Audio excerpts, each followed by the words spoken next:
What I'd like to do now is to give demonstration of how these skills could be used in a number of different contexts. And before starting that, I want to ask you to think about contexts in which you might want to use skills like this. Is there something that you would like to say to someone, something you'd like them to know, that you would appreciate it if they could have a respectful and understanding approach to it? In that case, you can look at how could you express it using these skills. Also wonder if you could think about a situation in which someone has expressed something to you that was difficult to react to.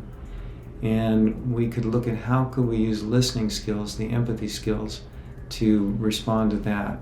If you have those two kind of scenarios in front of you, maybe write out a little bit about them, then listen to how I use the skills to manage the situations that I'm going to bring up.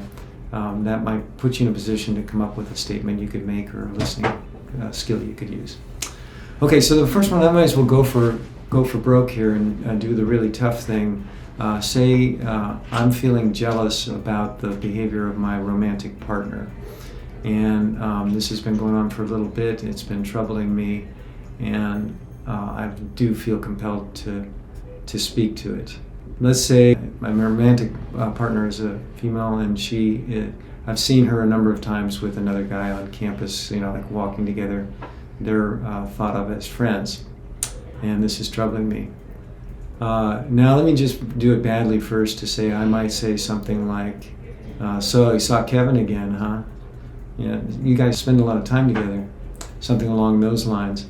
That would not convey a lot of respect or honesty in terms of sharing what's going on inside me, and probably wouldn't be super hearable.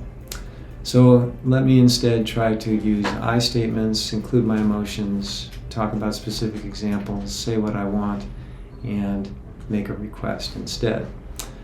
So I might say, I'm thinking that you and Kevin hang out a fair amount and are pretty close, and I'm concerned about that. It makes me a little nervous, actually jealous. For example, I noticed you guys walking across campus, yesterday around 4, and I didn't catch up with you because I was going another direction, but that has kind of been troubling me since seeing that.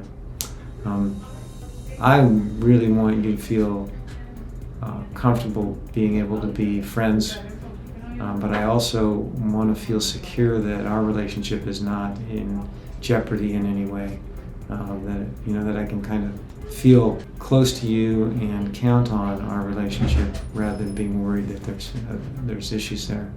So I just wanted to bring that up to you and to get your reaction to that, and if you have any thoughts about where we could go from here. Okay, so that would be an expressive speaking statement. Like to just quickly model, say my partner was to come back and say something, and then when she comes back and says something, I need to reverse roles, right? I need to move out of speaking and into listening. So now I'm going to drop into listening. So say she says, you got nothing to worry about. I've known him for 5 years now. We just hang out. We're just friends. It's not a big deal. Again, using a bad example of listening would be something like, yeah, well, it doesn't feel too good to me, or something along those lines. Doing a good job of listening, it would be, so you're telling me that I shouldn't worry about that you think I should feel secure in our relationship as it is. And having said that, I think there's a very good chance that my partner would go on and talk about how that's the truth. I'd like to start on the other side now. Say my partner is feeling jealous and expresses that to me. And say she says something like, you seem to be spending a lot of time with Julie. You guys are pretty tight, huh? I might say, well, what's wrong with that? But again, that would not be a good job of listening. Instead, I want to, for a moment, put my own view of that aside and try to understand what my partner is thinking and feeling, and to paraphrase a little bit of that to check if I've got it right. So I might say, you've noticed us together and you're concerned about that. That's worrying you. I'm assuming she'd go on and say, yeah, it seems like you spend more time with her than with me, or something along those lines. And if I was going to stay listening and say, so that seems imbalanced and it's really making you uncomfortable. If she said, well, it's not that I'm uncomfortable, it's that it isn't really right if, we're together, if you spend time with her, then I wouldn't want to say, no, it's because you're uncomfortable. That would be terrible listening. Instead say, so you're not uneasy about it, you just don't believe that's the way I ought to be acting. Okay, and with several of those empathic statements, trying to just understand, honestly understand, it's very likely that my partner will open up more about what's going on for her, and then eventually be ready to hear my point of view on what we're talking about. Dr. Waldo, how can I go into a listening role when I'm feeling really agitated and my emotions are all over the place? Okay, so there's two pieces to that. One is, if you can, at the outset, say, my job right now is to listen and understand. And if you're focusing on that as what you're needing to do, you find that it's actually quite calming, because it's not defending ourselves or proving a point, it's just listening. So that is a very helpful perspective to take 90% of the time. So let's look at the 10% where you're so upset that you're not really able to do that.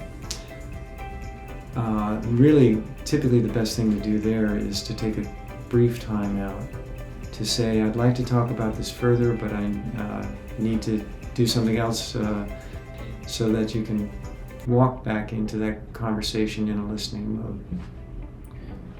And what about if my partner is so angry that they can't listen to what I'm sharing?